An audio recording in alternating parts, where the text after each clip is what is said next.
on siis aeg, et me kõik oleme näidanud, öelnud, teinud ja ma arvan, et kodanike ühendustel on võimalus jätkata seda sama protsessi just nimelt nii, nagu me siin täna olime, sõbralikult, koostöös, koosmeeles, ehk siis mitte tõsta üle mingeid kildkondlikke, erakondlikke, põlvkondlikke, mis iganes kondlikke huvisid.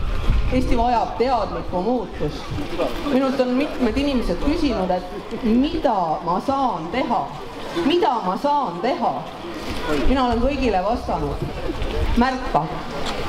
Sina saad teha, sina oled see hääl, mida sa annad. Seda, et olgem teadlikud, märgakem, mis toimub.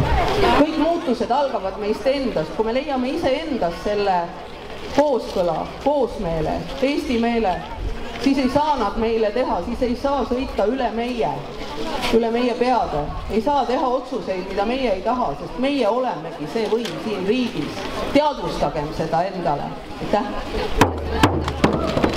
Nii ma tahtis öelda, ratas ära sõida oma rahvast üle.